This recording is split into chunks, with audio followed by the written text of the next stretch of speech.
Hello friends, welcome back to my channel. అందరూ ఎలా ఉన్నారు? అందరూ బాగున్నారా? నేనైతే చాలా బాగున్నాను. మీ అందరూ కూడా బాగుండాలని కోరుకుంటున్నానండి. ఈరోజు అయితే నేను ఇంకొక టేస్టీ రెసిపీతో మీ ముందుకు వచ్చేసాను. ఇది స్టఫ్డ్ బెండకాయ ఫ్రై అండి. ఒకసారి బెండకాయ ఎప్పుడు ఒకే ప్రాసెస్లో కాకుండా ఇలా డిఫరెంట్గా ట్రై చేసి చూడండి. చాలా చాలా బాగుంటుంది. ముఖ్యంగా ఇది సైడ్ డిష్గా మనకి ఎప్పుడైనా చింతపండు చారు, టమాటా చారు అలాంటివి పెట్టుకుంటాం కదా, సాంబార్లోకి అలాంటి వాటికి సైడ్ డిష్గా చాలా చాలా బాగుంటుంది. ఇదైతే ఉట్టినే మనం నోటితో కూడా తినేయచ్చండి, అంత టేస్టీగా ఉంటుంది ఈ ఫ్రై అయితే.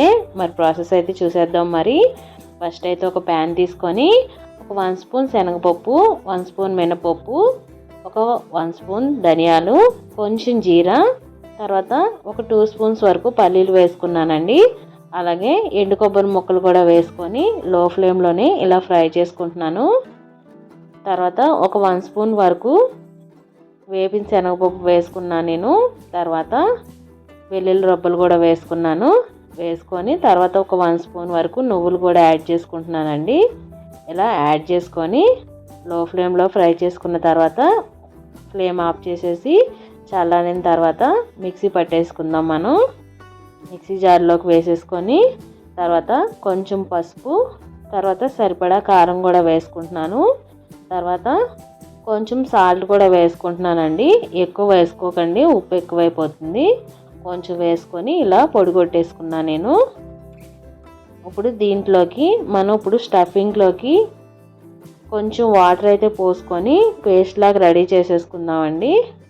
మీకు కావాలంటే కొంచెం ఆయిల్ కూడా వేసుకోండి. నేను ఆయిల్ వేయట్లేదు, కొంచెం వాటర్ వేసుకొని ఇలా అయితే పేస్ట్లా అయితే కలుపుకుంటున్నాను.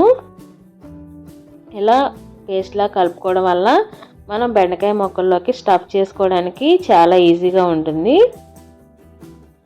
చూసారు కదా, ఇలా పేస్ట్ లాగా రెడీ చేసి పక్కన పెట్టేసుకుందాం. ఇప్పుడు నేను ఒక 1/2 కిలో వరకు బెండకాయలు అయితే తీసుకున్నానండి.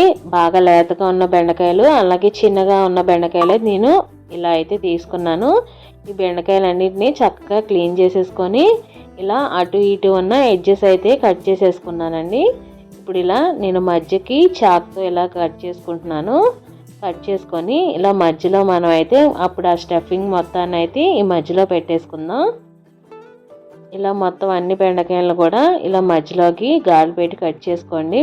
మీకు కావాలంటే 2 ముక్కలుగా కట్ చేసుకోండి, కానీ నేనైతే చిన్న బెండకాయలే కాబట్టి ఇలా ఒక్క బెండకాయ కింద ఉంచి స్టఫ్ చేసేసుకుంటున్నాను.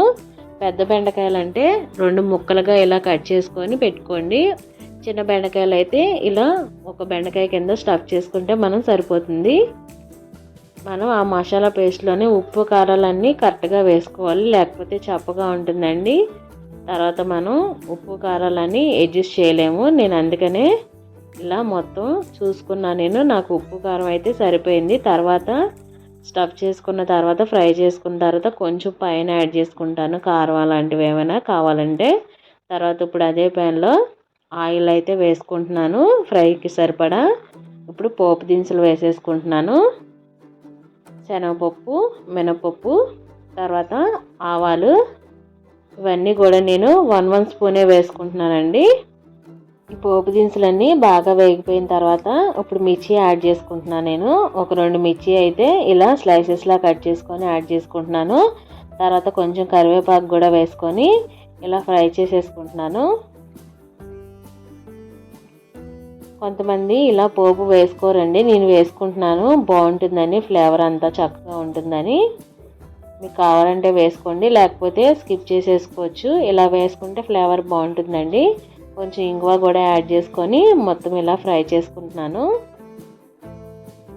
ఇప్పుడు ఆ పచ్చిమిర్చి ఇంకా కరివేపాకు అయితే నేను పక్కకు తీసి పెట్టేసుకుంటున్నానండి. ఫైనల్గా లాస్ట్లో గార్నిష్ చేసేటప్పుడు వేసుకుందామని.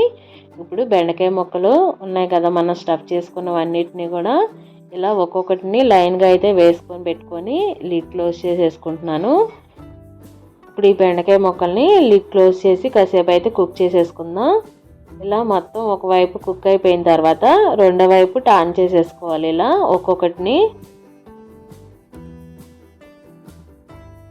ఒక్కొక్కటి స్మూత్గా అటు ఇటు టర్న్ చేసుకోండి, లేకపోతే లోపల ఉన్న స్టఫింగ్ అంతా బయటకు వచ్చేస్తుంది.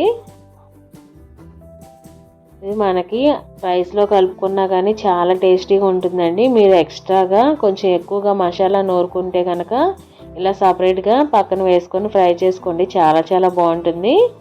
ఇలా నేను రెండో పక్క కూడా ట్రాన్ చేసేసుకొని లిడ్ క్లోజ్ చేసుకుంటున్నాను. సరిపడా కారం అది వేసేసుకొని ఇప్పుడే చూసారు కదా, ఫైనల్గా అయితే మనకి స్టఫ్డ్ బెండి ఫ్రై అయితే రెడీ అయిపోయింది చూడండి. స్టఫింగ్ అయితే లోపల నుండి చక్కగా బయటకు రాకుండా ఎంత బాగా ఫ్రై అయిపోయినాయో. ఇప్పుడు వీటిని వేరొక ప్లేట్లోకి తీసేసుకొని సర్వ్ చేసేసుకుందాం. మనం ఏదైనా పప్పుచారు, సాంబారు, రసం, చారు అలాంటివి పెట్టుకుంటాం కదా, అలాంటప్పుడు సైడ్ డిష్గా చాలా చాలా బాగుంటుందండి. అంతేకాకుండా స్నాక్స్గా కూడా చక్కగా తినేయచ్చు, అంత బాగుంటాయి. ఒకసారి ఇదే ప్రాసెస్లో మరి మీరు కూడా చేసుకొని చూడండి. నేను సపరేట్గా తీసుకున్నాను కదా, పచ్చిమిర్చిను కరివేపాకు పైన వేసుకొని గార్నిష్ చేసేసుకున్నాను. మా పిల్లలు అయితే ఇలాగే ప్లెయిన్గా అయితే తినేసారండి, అన్నంలో కూడా కాకుండా స్నాక్స్ లాగా. అంత టేస్టీగా ఉన్నాయి. చూసారు కదా, మంచి కలర్తో మంచి టెక్స్చర్తో ఎంత బాగా వచ్చిందో ఫ్రై అయితే. మరి ఇంకెందుకు ఆలస్యం, ఒకసారి మీరు కూడా ఇదే ప్రాసెస్ ట్రై చేసి ఎలా వచ్చిందో నాకు ఫీడ్బ్యాక్ చేయండి. వీడియో కనుక నచ్చితే ప్లీజ్ లైక్, షేర్, సబ్స్క్రైబ్.